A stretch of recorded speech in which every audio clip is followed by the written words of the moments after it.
کہ انسان کی اصلی منزل جنت ہے، جہاں اللہ پاک نے آدم علیہ السلام کو بسایا تھا، پھر ایک مختصر سی مدت کے لیے اس دنیا کے اندر بھیجا، آزمائش کے لیے، امتحان کے لیے، تاکہ معلوم ہو سکے کہ انسان اس دنیا میں آ کر زندگی اللہ کی مرضی کے مطابق گزار رہا ہے یا اللہ کی ناراضگی والے اعمال کے ساتھ گزار رہا ہے۔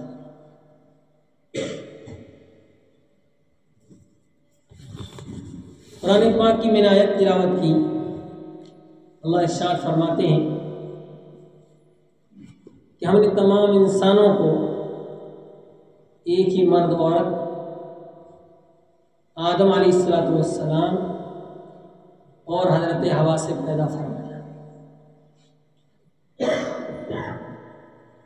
پھر ان کی اولاد، ان کی نسل بڑھی، جوں بڑھتی چلی گئی، ان میں خاندان اور قبیلے ہوتے چلے گئے۔ تو اصل انسان میں ہر انسان کی اپنی ذات ہے،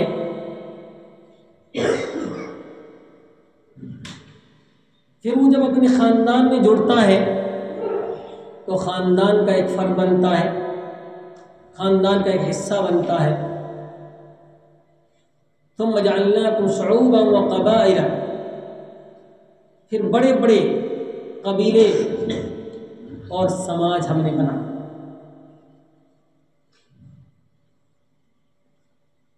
ہم اپنے گھروں میں، اپنی زندگی میں غور کریں گے تو ہمیں تین باتیں معلوم ہوں۔ ایک آدمی اپنی ذات کے اعتبار سے اکیلا ہوتا ہے، پیدا ہوتا ہے تو اکیلا پیدا ہوتا ہے، پھر جب بڑا ہو جاتا ہے تو بیاہ شادی رشتہ اس کا قائم ہوتا ہے، اب اس کا خاندان بننے لگا، اپنے قبیلے کی طرف، اپنے سماج کی طرف پہنچتا ہے تو ہر ایک کے ساتھ الگ الگ رشتہ داریاں اس کی قائم ہوتی ہیں، یا کہ ایک آدمی اپنی حیثیت سے اکیلا ہے، پھر رشتہ داری کی طرف جڑتا ہے تو ایک خاندان بنتا ہے، اور خاندان سے آگے بڑھ کر ایک سماج بنتا ہے۔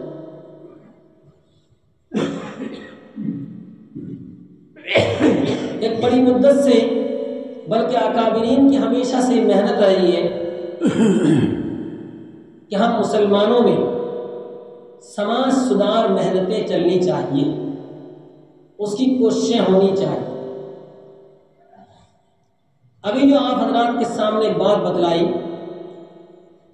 اس کے ذریعے سے بات سمجھ میں آئے گی کہ سماج کیا ہے اور اس کا سدھار کیا ہے۔ سماج اکیلے آدمی کا نام ہے، اکیلا آدمی ایک فرد ہے، وہ کسی کا بیٹا ہے، وہ کسی کا باپ ہے، وہ کسی کا بھائی ہے، وہ کسی کا اور کوئی رشتے والا ہے، اس کے ذریعے سے اکیلے پن سے نکل کر کے وہ خاندان میں بسا، ان رشتہ داریوں سے جب جڑتا ہے تو اس کا ایک خاندان بنتا ہے، اس سے آگے نکلتا ہے، بیاہ شادی کرتا ہے، معاملہ کرتا ہے، لین دین کرتا ہے، اپنی رہن سہن بساتا ہے، نیک ملاقات کرتا ہے، محبتیں اور رشتے جوڑتا ہے، اس کے ذریعے سے ایک سماج بنتا ہے۔ سب سے پہلے آدمی اپنی حیثیت سے یہ سوچے کہ میں ایک خاندان کا ایک حصہ ہوں، 50 آدمی پر مشتمل ایک خاندان ہے، جس میں مرد بھی، عورتیں بھی، بچے بھی، بوڑھے بھی. اکیلا کوئی خاندان نہیں، سب مل کر کے ایک خاندان ہے. اس خاندان کی اچھائی کب ظاہر ہوگی، وہ خاندان اچھا کب شمار کیا جائے گا، وہ گھرانہ کب سمجھا جائے گا، جب اس گھر کے، اس خاندان کے ہر فرد میں، ہر بچے میں، ہر نوجوان میں، ہر بزرگ میں کچھ ایسی اچھائیاں ہوں کہ جن اچھائیوں کے ذریعے سے، جو اچھائیوں سے دور ہے، دور کہیں رہنے والے لوگ ہیں، ان کے یہاں بھی یہ بات معلوم ہو کہ فلاں خاندان کا ایک فرد بہت اچھا ہے، فلاں خاندان کے فلاں آدمی اچھے ہیں، فلاں خاندان کے اکثر لوگ اچھے ہیں. بلکہ بہت سی مرتبہ تو اللہ پاک بعض خاندانوں کو توفیق دیتے ہیں کہ اس کے سب افراد اچھے ہوتے ہیں. تو خاندان اکیلا خاندان نہیں، وہ افراد سے مل کر کے ایک خاندان بنتا ہے، اور کئی خاندان مل کر کے ایک سماج بنتا ہے. تو کسی بھی سماج سدھار کی محنت کے لیے ضروری ہے کہ اس سماج کی جو اکائیاں ہیں، ہر فرد، ہر نوجوان، ہر بزرگ، ہر بچہ، اس کے اندر نیکیاں ہوں، ان کے اندر اچھائیاں ہوں، اس کے اندر برائیاں نہ ہوں. اس لیے کسی بھی سماج سدھار محنت کے کامیاب ہونے کے لیے ضروری ہے کہ ہر فرد اپنے اندر اچھائیاں کون سی ہیں اس کی حفاظت کرے، اپنے اندر برائیاں کون سی ہیں ان برائیوں کو نکالے. اچھائیاں اور برائیاں کیا چیز ہے؟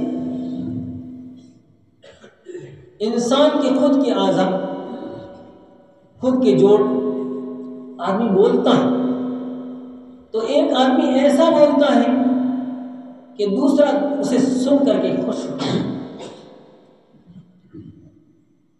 ایک آدمی ایسا بولتا ہے کہ آدمی اس کی بول کو سن کر کے پریشان ہو جاتا ہے، رونے لگ جاتا ہے، اس کو سن نہیں سکتا.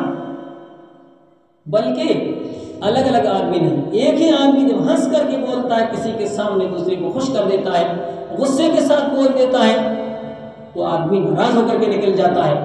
ایک ہی آدمی کی یہ صفت بھی ہے، ایک آدمی کی یہ صفت بھی ہے. خود بھی خوش ہو جاتا ہے، اوروں کو خوش کر دیتا ہے، خود غمگین اور ناراض ہو جاتا ہے، دوسرے کو غمگین اور ناراض کر دیتا ہے. یعنی ہر انسان کے اندر ایسی صفتیں ہیں کہ کچھ اچھائیاں ہیں، کچھ برائیاں. چنانچہ انسان اپنے اوپر اس انداز سے محنت کرے کہ میں بولوں، تول کر کے بولوں، جس کے ذریعے سے کسی اور کو تکلیف تو نہیں پہنچا رہا ہوں، پریشان تو نہیں کر رہا ہوں، کسی کو دکھ کے اندر مبتلا تو نہیں کر رہا ہوں، کسی کو غصے میں مبتلا تو نہیں کر رہا ہوں. یہ بول کی مثال. آدمی نظر کرتا ہے، کسی کو دیکھتا ہے، حلال دیکھ رہا ہے، حرام دیکھ رہا ہے، کسی چیز کو پکڑ رہا ہے، حلال پکڑ رہا ہے، حرام پکڑ رہا ہے، کہیں چل رہا ہے، کسی کی مدد کے لیے نکل رہا ہے، کوئی اپنے جائز کام کے لیے نکل رہا ہے، مسجد کی طرف جا رہا ہے، عبادت کے لیے جا رہا ہے، اس کا چلنا عبادت ہے. کسی کی مدد کے لیے نکل رہا ہے، اس کا چلنا اچھائی اور خیر ہے، اللہ پاک کے یہاں پسندیدہ اور محبوب ہے، ایک ایک قدم اس کا اچھا. اور اگر چوری کے لیے نکل رہا ہے، اس کا پیر گناہ کی طرف جا رہا ہے، کسی گناہ اور کسی زنا کی طرف نکل رہا ہے، اس کا پیر، اس کا چلنا گناہ. گویا کہ ہر انسان کے ہر جوڑ کے اندر کچھ اچھائیاں، کچھ برائیاں. بولے تو اچھا بولے، برائی نہ بولے. دیکھے تو اچھی چیزیں دیکھیں، برائی نہ دیکھیں. سنے تو اچھی چیزیں سنیں، بری چیزیں نہ سنیں. نبی پاک صلی اللہ علیہ وسلم نے ارشاد فرمایا، اگر کوئی آدمی، کوئی انسان کسی اجنبی عورت کی طرف دیکھتا ہے کل قیامت کے دن سیسا پگھلا کر اس کی آنکھ کے اندر ڈالا جائے گا. اب انسان سوچتا کس کی طرف دیکھتا ہے؟ آج کل موبائل کا دور ہے. وہ ایک کلک کرتا ہے, اس کے اندر سے بے شمار ایسی عورتیں, گانے والیاں, وہ اسے دیکھتا ہے, اسے سنتا ہے. وہ نہیں سمجھ رہا کہ میں کسی اور کو دیکھ رہا ہوں, نہیں, وہ اسی کے اندر اپنے آپ کو گناہ کرنے میں لگا. تنہائی کے اندر بیٹھا ہوا ہے, اپنا کمرہ بند ہے, بستر کے اندر ہے, کوئی اور دوسرا نہیں ہے, اسی جگہ بیٹھا بیٹھا ایسا گناہ کر رہا ہے کہ اپنی نظروں سے وہ اجنبیہ گانے والی عورتوں کو دیکھتا ہے, ان کے گانے سنتا ہے, ان کے ناچ سنتا ہے, اس کی باتیں سنتا ہے. اور ادھر نبی پاک صلی اللہ علیہ وسلم کی زبانی یہ وعید ہے کہ ایسا کرنے والوں کی آنکھوں کے اندر سیسا پگھلا کر کے ڈالا جائے گا, ایسا سننے والوں کے کانوں کے اندر سیسا پگھلا کر کے ڈالا جائے گا. وہ خوش ہو رہا ہے, لذت لے رہا ہے, اور ایسی لذت لے رہا ہے جس کا کوئی فائدہ نہیں, بلکہ یہ بات اور آگے بڑھ رہی ہے. موجودہ زمانہ ہے, ان میں سے ہر ایک کی الگ الگ دلچسپی ہوتی ہے.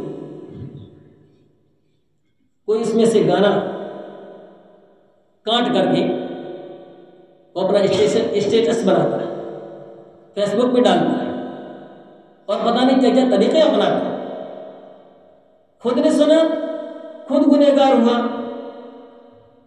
خود نے دیکھا, خود گنہگار ہوا, اس کے بعد اوروں کو دکھایا, اوروں کے سامنے پیش کیا, خود گنہگار ہوا, خود گناہوں کا ذریعہ بنا. نبی پاک صلی اللہ علیہ وسلم نے ارشاد فرمایا, من سن سنۃ حسنۃ فعلیہ اجرها واجر من عمل بها الى یوم القیامہ, ومن سن سنۃ سیئۃ فعلیہ وزرها ووزر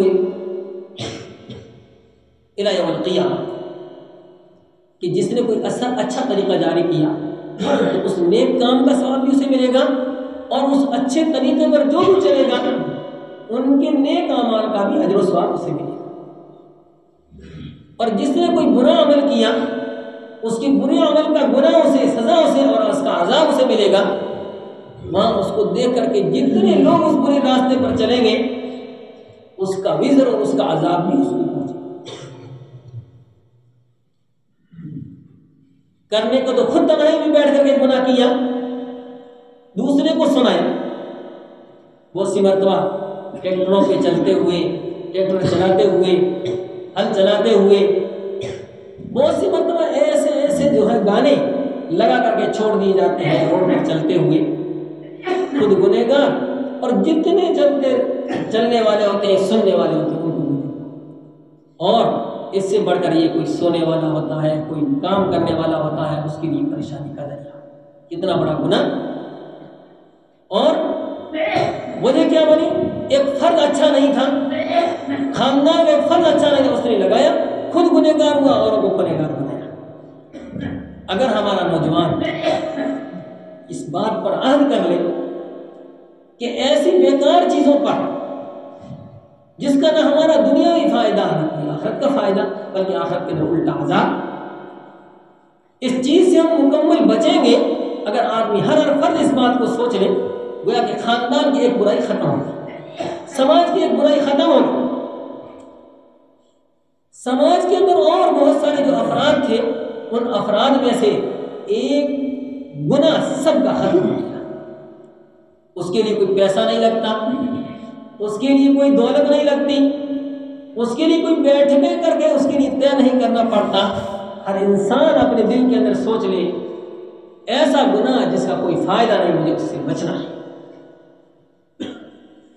آج کریں انشاءاللہ اس قسم کے گناہ ہم نہیں کریں, اور اپنے سماج اور معاشرے کے اندر جو بھی اس قسم کا کوئی گناہ کے اندر مبتلا ہے, ہم کہیں گے کہ بھئی گانا نہیں سننا چاہیے, گانا نہیں پھیلانا چاہیے, ناچنے گانے والوں کو نہیں دیکھنا چاہیے, فلمیں نہیں دیکھنی چاہیے. اور یہ جو موبائل ہے اس نے تو اور بہت ساری بیماریاں پیدا کر دی ہیں. بہت سارے گناہ پیدا کر دیے ہیں۔ ہم جانتے ہیں دنیا کے اندر کوئی چیز ایسی نہیں جس کے اندر نفع اور نقصان دونوں چیزیں نہ ہوں۔ ہمارے گھر کے اندر آگ ہوتی ہے جس کے ذریعے سے ہم روٹی سینکتے ہیں، کھانا بناتے ہیں، پانی گرم کرتے ہیں، کتنی استعمال ہوتی ہے اور کتنی فائدہ مند چیز ہے، لیکن وہی فائدہ مند چیز کتنی نقصان دہ ہے، جان لینے والی ہے۔ اس آگ کے ذریعے سے گھر جل جاتا ہے، انسان خود جل جاتا ہے، کس قدر نقصان دہ، لیکن ہم جانتے ہیں کہ اس کا یہ نقصان ہے، اس کا یہ فائدہ ہے، چنانچہ فائدے میں اس کو استعمال کرتے ہیں، استعمال کر لیا اس کو بند کر کے دبا کر کے رکھتے ہیں کہ بچے کو بھی قریب نہیں جانے دیتے۔ موٹر سائیکل لے کر کے جاتا ہے، کتنا فائدہ، کتنی آسانیاں اس کے لیے ہیں، وہ فائدے کے اندر استعمال کرتا۔ کوئی ایسا نہیں رہتا کہ دیوار سے جا کر کے ٹکرائے، ایسا نہیں کرتا۔ دنیا کی ہر چیز نفع بخش ہے، دنیا کی ہر چیز نقصان دہ۔ پانی ہے نفع بخش ہے، نقصان دہ ہے۔ پانی پیے بغیر کوئی جی نہیں سکتا، لیکن جب اس کو غلط استعمال کرے تو وہ اسی جو ہے منہ کے ذریعے سے جو ہے جب پانی کے اندر کود جاتا ہے اور اپنی خودکشی کر لیتا ہے، وہی اس کے لیے جان کا لینے کا ذریعہ بنتا ہے۔ دنیا کی ہر چیز نفع بخش بھی ہے، دنیا کی ہر چیز نقصان دینے والی ہے، ہم اس نفع کو حاصل کرتے ہیں اور اس شر سے بچتے ہیں۔ ایسے ہی موبائل ہے، اگر اس کو غلط استعمال کیا جاوے تو یہ آگ ہے، اور اگر اس کو اچھا استعمال کیا جائے تو اس کا فائدہ ہے۔ ہم نوجوانوں کو اس پر عمل کرنا چاہیے کہ ہم اس موبائل کے اندر جو نفع کی چیزیں ہیں، فائدہ مند چیزیں ہیں، اتنا استعمال کریں گے، اس سے آگے ہم اپنے جذبات پر برک لگا دیں گے اور اس کے اندر بندش لگائیں گے، گناہ کی چیزیں نہیں دیکھیں گے، گانے نہیں سنیں گے۔ یہ معاشرے کا ایک بگاڑ ختم ہوا کس پر؟ ہر فرد نے سوچا کہ ہمیں اس برائی کی سے دور رہنا ہے، یہ ہمارے لیے برائی ہے، ہمارے لیے نفع بخش نہیں۔ جب یہ چیز سوچ لیتا ہے تو اس کے لیے آسان ہو جاتا ہے، اس کی برائی سامنے آنی چاہیے۔ برائی جب سامنے آ گئی اس کے دل کے اندر یہ ہے کہ بری چیز ہے اور اس کے اندر یہ فائدہ ہے۔ اناج کا کٹا لے کر کے آتا ہے، بغیر چھانے بغیر دیکھے نہیں کھاتا ہے، بلکہ اس میں سے ایک ایک کنکر نکال کر کے الگ کرتا ہے، پھر اس کے بعد میں کھاتا ہے۔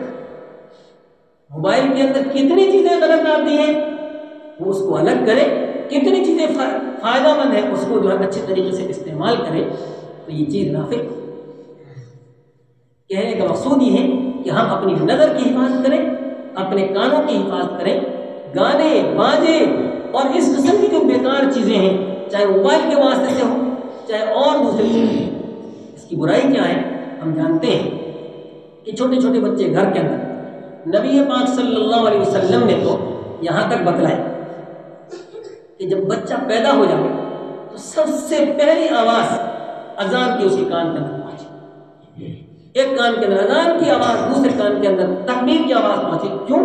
اس لیے کہ ابھی وہ سمجھتا نہیں، ابھی بولتا نہیں، ابھی کچھ بھی نہیں کر سکتا، لیکن اللہ کی ایک آواز اس کے دل کے اندر بس جاتی ہے، شیطان کا اثر اس پر نہیں ہوتا۔ اتنی پابندی شریعت نے کی ہے کہ بچے کی سب سے پہلی آواز کان کے اندر پہنچے وہ اللہ کی آواز۔ نبی پاک صلی اللہ علیہ وسلم ارشاد فرمایا کہ جب بچہ پیدا ہو جائے کسی اللہ والے کسی بزرگ کے پاس میں اسے لے جاؤ اور لے جا کر کے اس کی تحنیک کرو، کوئی کھجور یا کوئی چیز ایسی وہ چبا کر کے اس کا تھوک اس کے منہ کے اندر ڈالا جائے تاکہ سب سے پہلے جو اس کے پیٹ کے اندر چیز جائے بالکل پاکیزہ چیز جائے، اس کے اثرات زندگی بھر ہوتے ہیں۔ بتلائیے ہمارا کیا حال ہوتا ہے کہ ہم رات دن خود سنتے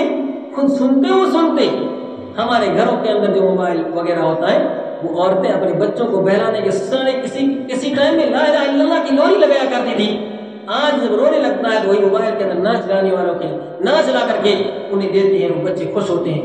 اب ان کے دلوں کے اندر کیا چیز بسے گی؟ اللہ پاک نے تربیت وہیں سے کی، نبی پاک صلی اللہ علیہ وسلم تربیت وہاں سے کی۔ چنانچہ ہمیں اس قسم کے گانے وغیرہ سے، اس قسم کی برائیوں سے بچنا چاہیے۔ یہ معاشرے کا ایک بگاڑ ہے۔ معاشرے کے اندر بے پردگی آتی ہے۔ بے پردگی کیا چیز ہے؟ بہت سی مرتبہ ایسا کہا جاتا ہے کہ ہمارے خاندان کی عورتیں یا جو ہے بازاروں میں، چوراستوں میں یا اسی طریقے سے اور دوسرے میلوں میں یا گاڑیاں پر سوار ہو کر کے کسی اور مزدوریوں کے اندر جایا کرتی، بے پردگی ہوتی۔ بڑی بات ہے کہ اتنا دور چلے جانا یہ بہت بڑی پردہ فرض ہے. جس طریقے سے نماز فرض ایسے ہی پردہ فرض ہے. پردہ فرض کس پر ہے؟ کیا عورت پر برقع اوڑھ لینا یہ فرض ہے؟ نہیں. نبی پاک صلی اللہ علیہ وسلم بلکہ قرآن پاک کے اندر ارشاد فرمایا وَلِلْمُؤْمِنِينَ يَغُضُّوا مِنْ أَبْصَارِهِمْ وَيَحْفَظُوا فُرُوجَهُمْ ذَلِكَ أَزْكَىٰ لَهُمْ إِنَّ اللَّهَ خَبِيرٌ بِمَا يَصْنَعُونَ وَلِلْمُؤْمِنَاتِ يَغُضُّضْنَ مِنْ أَبْصَارِهِمْ وَيَحْفَظْنَ فُرُوجَهُنَّ. مردوں کو حکم دیا کہ تم اپنی نظریں نیچی رکھو، غیر عورتوں کی طرف نظر مت لے جاؤ. عورتوں کو حکم دیا کہ تم جو ہے اپنی نظریں نیچی رکھو. یہ کب حکم دیا؟ اس وقت جب باہر نکلے گا. چنانچہ مرد کے لیے حکم ہے کہ وہ اپنی نظریں نیچی رکھے. یہاں پردے کا عورت کو حکم ہے، مرد کو بھی حکم ہے. اب وہ برقع نہیں پہنے گا لیکن نظروں کے اوپر ایسا پردہ ڈال دے گا کہ غیر کی طرف نظر نہیں. جہاں بد نظری وہاں موبائل کے ذریعے سے ہوتی ہے، بد نظری وہاں بھی ہوتی ہے. لیکن اس سے بڑھ کر بے پردگی اس کو بھی کہا جاتا ہے. چچا زاد بھائی، مامو زاد بھائی، خالہ زاد بھائی، پھوپھی زاد بھائی، ان کا آپس میں بول چال، جن کا شریعت کے اندر آپس میں رشتہ ہو سکتا ہے، نکاح ہو سکتا ہے، ان سے پردہ کرنا.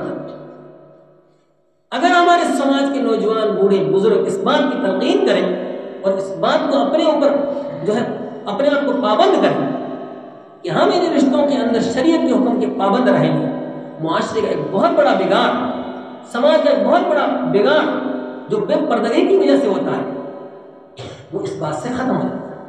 اللہ پاک نے یہ حکم دیا، وہ کس لیے دیا؟ ذالکم اطہر. نبی پاک اللہ پاک نے ارشاد فرمایا کہ اللہ پاک ان عورتوں کو اس طریقے سے بند کر کے اس لیے نہیں کہ اس کے اوپر ظلم کرنا چاہتا ہے، بلکہ یہ چیز ان کے لیے بہت پاکیزگی کا ذریعہ ہے. کون ایسا آدمی ہے جو یہ سمجھتا ہو کہ ہمارے خاندان میں، ہمارے معاشرے میں، ہمارے گھر میں ہماری بہن بیٹی کی عزت باقی نہ رہے؟ ہر انسان سوچتا ہے. جو اپنے لیے یہ سوچتا ہے دوسرے کی طرف نظر اٹھاتا ہے.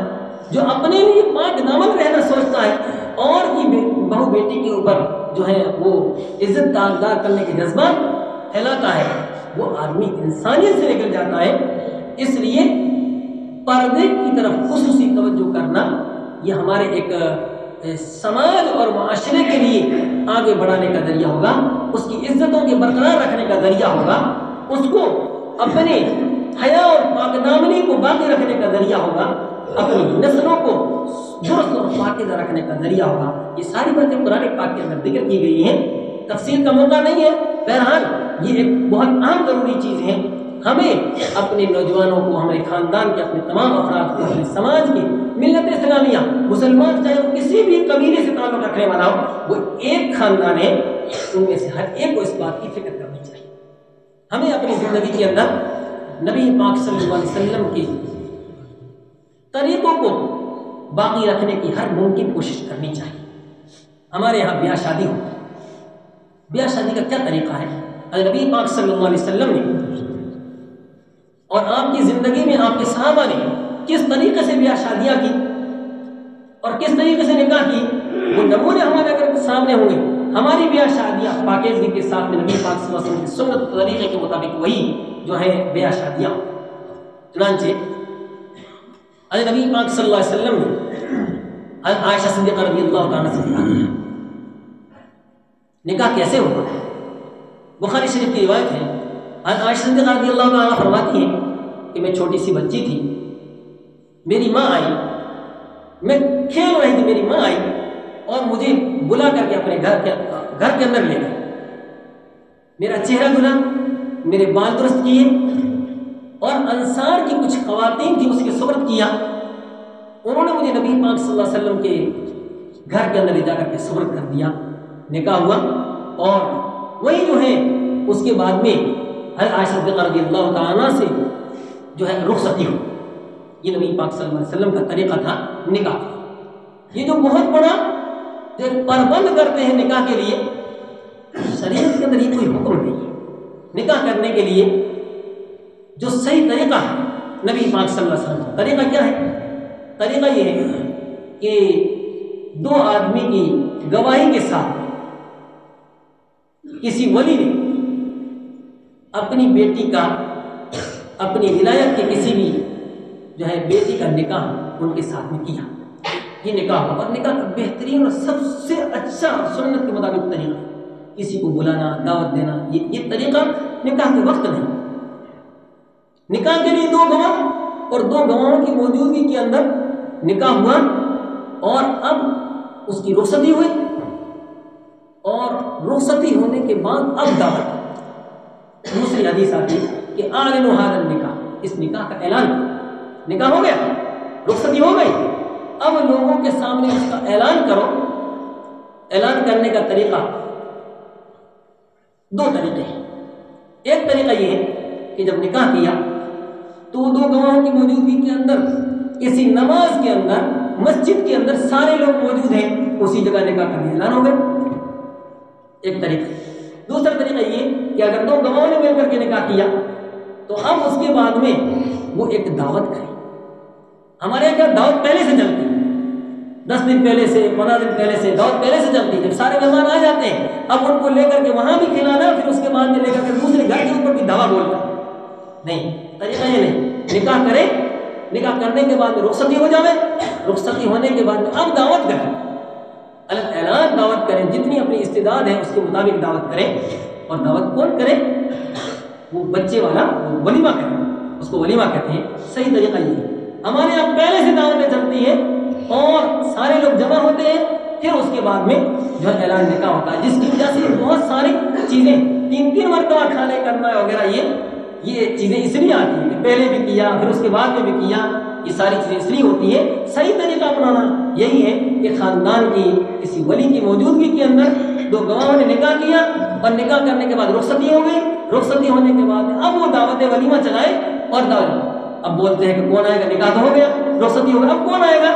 ارے بھائی ایسا نہیں، کچھ بھی تقریب نہیں، ایسے بولتے ہیں کہ ہمارے گھر آج دعوت ہے، اور ہر لوگ وہاں پہنچتے ہیں، دعوت کے اندر شریک ہوتے ہیں، اور وہ دعوت کے اندر شریک ہو کر کے پھر جو ہے اس کی خوشی کے اندر شامل ہوتے ہیں، تو نکاح ہو گیا۔ اس کے بعد میں بھی اگر کوئی دعوت دیتا ہے تو بہت ساری ایسی دعوتیں ہوتی ہیں بغیر نکاح کے، بغیر شادی کے، تو اس کے لیے صرف دعوت دیتے ہیں اور جمع ہوتے ہیں اور کھانا کھا کر کے جاتے ہیں۔ تو ایسے ہی جو ہے نکاح کا بہترین طریقہ یہ ہے جو نبی پاک صلی اللہ علیہ وسلم نے، ایسے ہی مرنے کے وقت میں ہماری بہت ساری رسومات ہوتی ہیں، نبی پاک صلی اللہ علیہ وسلم کا کیا طریقہ ہے؟ نبی پاک صلی اللہ علیہ وسلم کی موجودگی، خود نبی پاک صلی اللہ علیہ وسلم کا کیا طریقہ تھا؟ نبی پاک صلی اللہ علیہ وسلم کی وفات ہے، صحابہ بالکل بے چین تھے، بلکہ حضرت عمر بن خطاب رضی اللہ عنہ ملا گئے، کہنے لگے کہ کون کہہ سکتا ہے کہ نبی پاک صلی اللہ علیہ وسلم کی وفات ہے؟ سارے صحابہ وہاں جمع ہوئے، حضرت ابو بکر صدیق رضی اللہ عنہ کسی کام کے لیے دور گئے ہوئے، سنا ہے مقام ہے وہاں گئے ہوئے، صحابہ سارے کے سارے غم کے اندر ایسے مبتلا تھے کہ انہیں کچھ پتہ نہیں چل پا رہا کیا ہوا اور ہمیں کیا کرنا چاہیے۔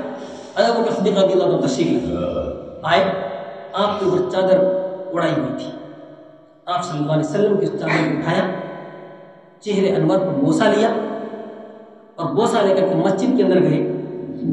عمر بن خطاب تقریر کر رہے تھے کہ اگر کسی نے کہہ دیا کہ محمد کا انتقال ہو گیا تو میں اس کی گردن اٹھا دوں، غم کی وجہ سے کچھ پتہ نہیں چل پا رہا۔ ابو بکر صدیق رضی اللہ عنہ نے سمجھانا چاہا، سنا نہیں، وہ الگ سے ایک ممبر کے پاس میں ابو بکر صدیق رضی اللہ عنہ تشریف لے، سارے لوگ وہاں آ گئے۔ عمر بن خطاب جو غصے کے اندر نہیں تھے، اس موقع پر نبی کا ابو بکر صدیق رضی اللہ تعالیٰ عنہ نے ایک تقریر کی، وما محمد الا رسول قد خلت من قبل الرسل افإن مات او قتل انقلبتم على اعقابكم، کہ محمد صرف رسول تھے، اللہ نہیں تھے کہ ان کو موت نہیں آئے گی، وہ اللہ پاک کے نبی تھے، اللہ پاک کے رسول تھے، وہ اللہ نہیں تھے کہ ان کو موت نہیں آئے گی۔ جو نبی ہوگا، جو رسول ہوگا، اللہ کا بندہ ہو، اس کو موت آئے گی۔ قد خلت من قبل الرسل، اور بہت سارے نبی، بہت سارے رسول پہلے دنیا کے اندر بہت رخصت ہو گئے، اب تم کیا کرو گے؟ افإن مات او قتل، کیا اللہ پاک کے نبی کی وفات ہو جائے یا وہ شہید کر دی جائے، کیا تم دین سے پھر کر کے دوبارہ دین سے دوسرے دین کے اندر چلے جاؤ گے؟ صحابہ کہتے ہیں کہ جب ہم نے یہ تقریر سنی تو اس تقریر سننے کے بعد میں ایسے لگا گویا کہ قرآن پاک کی آیت یہ ابھی اتری، سب مطمئن ہو گئے۔ یہ کیا تھی؟ یہ تعزیت تھی، یہ تسلی تھی۔ چنانچہ جب کسی کا انتقال ہو جائے تو انتقال ہوتے سب سے پہلے اعلان کیا جائے، سب سے زیادہ یہ اطلاع کرنے جائے کہ فلاں کا انتقال ہو گیا. اب 2 فرض اس کے ذمہ ہیں، ایک تجوید، ایک جو ہے تدفین، اور تیسرا تعزیت. چنانچہ وہ کرتے ہی ہے. تدفین جنازہ، نماز جنازہ پڑھتا ہے، ایک قیرات اسے ثواب ملتا ہے. دفن کے اندر شریک ہوتا ہے، ایک قیرات اسے ثواب ملتا ہے. اور تعزیت اس کا ایک اخلاقی فریضہ اور اس کی ذمہ داری ہے، چنانچہ اسے ادا کرتا ہے. جب سارے لوگ وہاں تعزیت کے اندر شریک ہو گئے اور اس نے جو ہے جنازہ پڑھ لیا، تدفین کر لی، اس کے بعد میں تعزیت ہو گئی. اب جنہوں نے تعزیت کر لی ان کے وہ فریضہ اور یہ ثواب اسے حاصل ہو گیا. سب سے آسان اور سب سے بہتر طریقہ یہ ہے. اب 3 دن کے اندر ان کے لیے اگر کوئی آدمی نہیں آیا ہے، تعزیت اور تسلی نہیں دی ہے، تو غمگین کے لیے تسلی کا سامان کرنا یہ ایک انسانی فریضہ ہے. چنانچہ اس کی ادائیگی کے لیے ایک ہی مرتبہ تعزیت کے لیے آیا، واپس اپنے یہاں چلا گیا. اب اس کے لیے کھانا کرنا، میزبانی کرنا، اس کے لیے الگ الگ طریقوں سے جو ہے خرچ کرنا، ہر جمعرات کے لیے کرنا، پھر 40 دن تک کرنا، تو اب کم ہو گیا. لیکن بہرحال اس نوعیت سے یہ نبی پاک صلی اللہ علیہ وسلم کے طریقے کے اندر نہیں. چنانچہ یہ باتیں ہیں جس کے ذریعے سے ہماری جو ضروری چیزیں ہیں وہ چھوٹ رہی ہیں، اور یہ جو ضروری نہیں تھی اس کو ہم نے لازم پکڑ لیا ہے، جس کی بنیاد پر بہت ساری سماج کی برائیاں اور بیکاریاں اکٹھے ہونے کی وجہ سے سماج بہت ساری برائیوں کے جو ضروری تعلیم ہے، ضروری امور ہے، عبادات ہیں، ان کی طرف توجہ نہ ہونے کی وجہ سے دنیا تقریر کے اندر مشغول ہو کر کے بہت ساری باتوں کی طرف وہ متوجہ ہو جاتے ہیں. اور اس قسم کی سماج کے اندر بہت ساری برائیاں اور بیکاریاں ہیں، لیکن 4 یا 5 باتوں کی طرف خصوصی طور پر ابھی فوری طور پر توجہ دلائی جاتی ہے. آئندہ بھی اسی طریقے سے جو ہے باتیں سامنے آتی رہے گی، اور جو انسان جس اپنی حیثیت کے مطابق ان جو دین کے طریقے نہیں، دین کے خلاف طریقے ہیں، ان کو اپنی زندگی سے دور کریں، اور دین کا جو صحیح طریقہ ہے ان کو اپنی زندگی میں لانے کی کوشش کریں.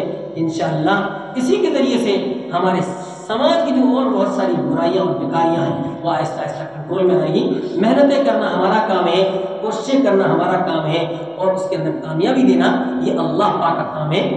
ہم سب اس کے لیے فکر مند ہو جائیں. چنانچہ ابھی جو محنتیں چل رہی ہیں وہ یہ کہ خیر کی طرف توجہ دلانے والے جو لوگ ہیں، علماء کرام، دعوت تبلیغ کے ساتھی، اور ایسے ہی ہر بستی کے، ہر خاندان کے چلتے پھرتے پچپٹے ذمہ دار قسم کے لوگ، وہ سب ملے بیٹھے اپنے سماج کے اندر کیا برائیاں اور بیکاریاں ہیں ان کی فکر کریں. اس لیے کہ زمانہ آگے آگے اور زیادہ برائیوں کو پھیلا رہا ہے. اگر اس کی طرف توجہ کریں گے اور اس کو اوپر جب کچھ دبانے کی کوشش کریں گے، انشاءاللہ ہمارے گھروں کے اندر وہ برائیاں ختم ہوگی اور نیکیاں پنپے گی. اللہ پاک ہم سب کو ایسی محنتیں کرنے کی توفیق نصیب فرمائے. ابھی جو ہے اس کے جمعے کی نماز کے بعد میں اس سلسلے کے اندر مشورے ہوں گے، ترتیبیں بنے گی.